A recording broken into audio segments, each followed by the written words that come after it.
गांव के लोग कहते थे कि वो औरत नहीं बल्कि डायन थी, क्योंकि शादी होते ही रुक्मा के पति की मौत हो गई और फिर धीरे धीरे उसके परिवार के सब लोग एक एक करके खत्म हो गए और साथ ही गांव में पड़ा अकाल, जमीन सूख गई, खेती सूख गई, लोग भूखे मरने लगे। रुक्मा को गांव से बाहर निकाल दिया गया और तब से वो गांव के बाहर झोपड़ी बनाकर रहने लगी। कोई भी रुक्मा के घर के आजू बाजू से गुजरता तक नहीं था। एक दिन गांव के रहने वाले रतन और उसकी पत्नी आनंदी को दूसरे गांव से आते वक्त रात हो गई और अंधेरे में रास्ता भटक के वो रुक्मा की झोपड़ी के पास जा पहुंचे। अरे आनंदी, ये क्या हो गया? हम तो रुक्मा डायन की झोपड़ी के पास आ पहुंचे। अब तो सब बुरा होगा। जल्दी जल्दी से निकल यहाँ से। हाँ जी, सही कहते हैं आप, ये डायन हमको खा जाएगी, जल्दी भागो यहाँ से। तभी रुक्मा झोपड़ी से बाहर आती है। अरे रुको, तुम लोग यहाँ मेरी झोपड़ी में आराम कर लो और देखो इस रास्ते पर आगे मत जाना। हाँ हाँ, हमें आगे जाने से इसलिए रोक रही है ना, ताकि हमें मार डाले तू। अरे ना ना, मैं तो तुम्हारी जान बचाना चाहती हूँ, मेरी बात तो सुनो। डर की वजह से आनंदी और रतन वहां से भाग जाते हैं, लेकिन फिर अगले दिन गांव में खबर फैलती है कि रतन और आनंदी ने अपने घर में फांसी लगाकर आत्महत्या कर ली। वजह क्या थी किसी की समझ में नहीं आया। अगले दिन गांव में जोर का तूफान आया और भयानक तरीके से किसी के रोने की आवाज गूंजने लगी। अरे भाई, लगता है उस डायन रुक्मा ने गांव पे काला जादू कर दिया है। हाँ भाई, मुझे भी ऐसा ही लग रहा है। लगता है कल आनंदी और रतन मर गए। लगता है ये उसी का किया धरा है। हमें सरपंच के पास चलना चाहिए। वो दोनों आदमी सरपंच के घर पहुंचते हैं। अरे तुम इस वक्त यहाँ पर क्यों आए हो?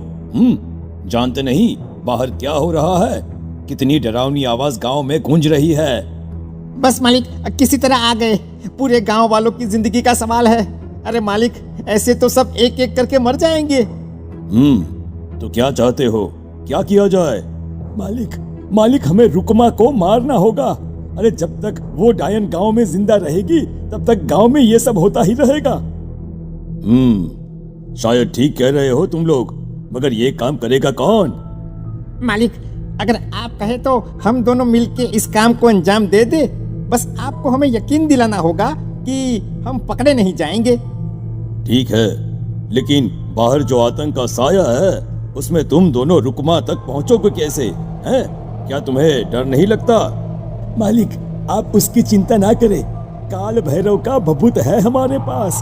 रुक्मा तक पहुंचकर आसानी से मौत के घाट उतार देंगे उसको। हाँ, मैं भी चलूंगा तुम लोगों के साथ। उस डायन को मरते हुए देखने की बड़ी इच्छा है मुझे। सरपंच उन दोनों लोगों के साथ गांव के बाहर की तरफ चल देता है। गांव में घनघोर काली रात पसरी हुई थी और दिल दहलाने वाली चीख की आवाज माहौल को बेहद खौफनाक बना रही थी। हाथ में काल भैरव का भभूत लिए वो तीनों रुक्मा की झोपड़ी की तरफ जा रहे थे। वहां पहुंचने के बाद ये लो खंजर और पार कर दो इस डायन के कलेजे के अंदर। मालिक, आप बस यहीं खड़े होकर नजारा देखो, आज ना बचेगी ये। हाँ मालिक, ये भभूत अब इसकी जरूरत नहीं है। मैं इसे यहाँ पेड़ की डाली पे रख देता हूँ। लौटते वक्त हमारी रक्षा करेगा। वो दोनों आदमी चुपके से सोती हुई रुक्मा देवी के ऊपर वार करते हैं। एक जोरदार चीख से वो इलाका गूंज उठता है, लेकिन अचानक रुक्मा के शरीर से जो खून बहता है उसका रंग नीला था। ये देखकर वो दोनों आदमी डर से कांपने लगते हैं। अरे अरे अरे अरे, ये क्या? अरे इसके खून का रंग तो नीला है। अरे तो क्या हुआ? डायन जो ठहरी इंसान नहीं है ये, और आज इस बात का पक्का यकीन हो गया है। मर गई चुड़ैल, मर जाने दे। चल सरपंच साहब को जाकर ये खबर सुनाते हैं। वो दोनों जैसे ही बाहर आए उन्होंने देखा सरपंच की लाश पेड़ पे लटकी हुई थी। ये देखकर वो दोनों डर के मारे चीखते हुए वहां से भागे, लेकिन तभी एक बेहद डरावनी औरत उनके सामने आकर खड़ी हो गई। कहाँ जा रहे हो? तुम्हें क्या लगा किसी का खून करके बच जाओगे तुम? कौन हो तुम? कौन हो? हमने तो डायन को मारा है, कुछ गलत नहीं किया भाई। वो डायन नहीं थी, वो इस गांव की रक्षा कर रही थी। तुम कौन हो और तुम्हें कैसे पता वो कौन थी? उसने रतन और आनंदी को मार डाला। रतन और आनंदी को मना किया था रुक्मा ने इस रास्ते से आगे जाने से, पर वही दोनों माने नहीं और उन दोनों ने मुझे देख लिया था, इसलिए उनका मरना तो तय था। क्या मतलब तूने मारा था और हम समझ रहे थे कि रुकमा ये सब कर रही है। अरे वो तो मेरे कब्जे में थी, रोज अपने खून का चढ़ावा देकर इस गांव को बचा रही थी, तभी तो उसका खून नीला पड़ गया था। लेकिन तुमने तो उसे मारकर मेरा काम आसान कर दिया। अरे नहीं नहीं, हम नहीं मानते कि ये सच है। नहीं मानते तो बताओ सरपंच कैसे मरा फिर? क्योंकि उस वक्त तो तुम लोग रुकमा को मार रहे थे ना, जवाब दो। हाँ, बात तो सही है। इसका मतलब इसका मतलब अब तुम लोगों ने अपनी मौत को खुद दावत दी है, क्योंकि जो तुम लोगों को बचाने की कोशिश कर रही थी वो तो अब रही नहीं।